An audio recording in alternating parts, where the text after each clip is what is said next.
नमस्कार दोस्तों, स्वागत है आपका हमारे आयुर्वेद विश्व गुरु चैनल पर। इस संसार में हर वस्तु का आरंभ और अंत है।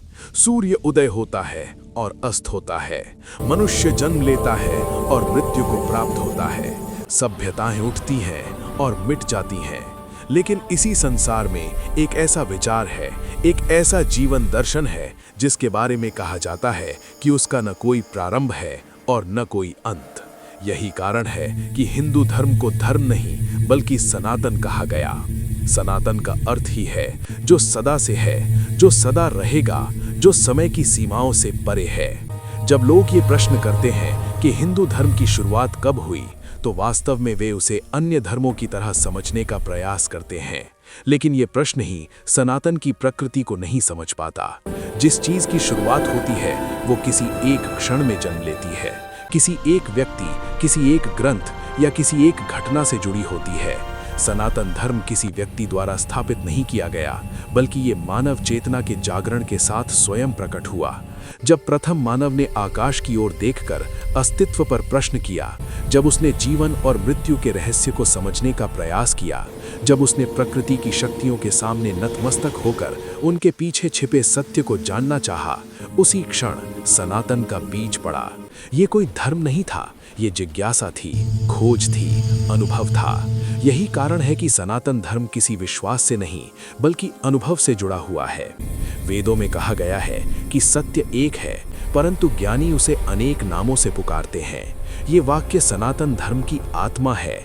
यहाँ ईश्वर को एक सीमित रूप में बांधने का प्रयास नहीं किया गया। कभी वो शिव के रूप में प्रकट हुआ, कभी विष्णु के रूप में, कभी शक्ति के रूप में और कभी निराकार ब्रह्म के रूप में। ये विविधता भ्रम नहीं बल्कि व्यापकता है। जो धर्म विविधता को स्वीकार करता है वो कभी समाप्त नहीं हो सकता। सनातन धर्म समय को रेखा की तरह नहीं देखता बल्कि चक्र की तरह समझता है। जन्म, जीवन और मृत्यु यहाँ अंत नहीं बल्कि परिवर्तन है। आत्मा न जन्म लेती है और न मरती है, वो केवल शरीर बदलती है। जब आत्मा अनादि है तो आत्मा का धर्म भी अनादि है। यही कारण है कि हिंदू धर्म का अंत संभव नहीं है, क्योंकि इसका आधार शरीर नहीं आत्मा है। इतिहास गवाह है कि इस भूमि पर अनगिनत आक्रमण हुए, मंदिर तोड़े गए, ग्रंथ जलाए गए, पर सनातन मिटा नहीं। क्योंकि सनातन पत्थरों में नहीं, दीवारों में नहीं बल्कि मनुष्य की चेतना में जीवित है। आप किसी से उसका मंदिर छीन सकते हैं, लेकिन उससे प्रश्न पूछने की स्वतंत्रता नहीं छीन सकते। और जहां प्रश्न जीवित है वहां सनातन जीवित है। सनातन धर्म अकेला ऐसा दर्शन है जो नास्तिकता को भी स्थान देता है। यहाँ ईश्वर पर प्रश्न उठाना पाप नहीं बल्कि खोज का मार्ग है, क्योंकि सत्य को डर नहीं होता।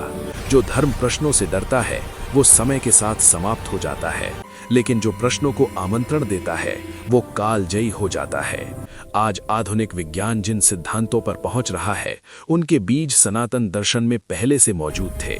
ब्रह्मांड का विस्तार, ऊर्जा का रूपांतरण, सृष्टि का निर्माण और विनाश, ये सब बातें हमारे ऋषियों ने ध्यान और अनुभूति के माध्यम से जानी थीं। यही कारण है कि सनातन किसी युग में बंधा नहीं है। ये हर युग में स्वयं को नया रूप देता है, पर अपनी आत्मा नहीं बदलता। सनातन धर्म ये नहीं सिखाता कि किस भगवान को मानो, बल्कि ये सिखाता है कि कैसे जियो। ये जीवन को पूजा बनाता है, कर्म को साधना बनाता है और मृत्यु को भी भय नहीं बल्कि यात्रा का अगला चरण मानता है। जहाँ जीवन और मृत्यु दोनों स्वीकार हो वहाँ अंत की कल्पना ही समाप्त हो जाती है। जब कोई व्यक्ति ध्यान करता है, योग करता है, प्रकृति के साथ तादात्म्य स्थापित करता है, सत्य की खोज में भीतर उतरता है, तो वो बिना किसी नाम या पहचान के सनातन को जी रहा होता है। वो मंदिर जाए या ना जाए, मूर्ति माने या न माने, लेकिन यदि वो चेतना को समझने का प्रयास कर रहा है तो वो सनातनी है। इसलिए हिंदू धर्म का न कोई आरंभ है न कोई अंत। ये मनुष्य से पहले भी था और मनुष्य के बाद भी रहेगा। जब सभ्यताएं मिट जाएंगी, जब अंतिम मानव भी इस पृथ्वी से चला जाएगा, तब भी सूर्य उदय होगा, ऊर्जा प्रवाहित होगी, प्रकृति अपना संतुलन बनाए रखेगी। वही ऊर्जा, वही चेतना, वही सत्य सनातन है। सनातन धर्म किसी पुस्तक में बंद नहीं, किसी सीमा में कैद नहीं। ये बहता हुआ ज्ञान है, जीवित दर्शन है, शाश्वत सत्य है। और जब तक जीवन है, जब तक चेतना है, जब तक प्रश्न है, तब तक सनातन है। आपके सनातन से प्यार है तो लाइक, शेयर, सब्सक्राइब और हाइप करना न भूलें। जय सनातन। ओम नमः शिवाय।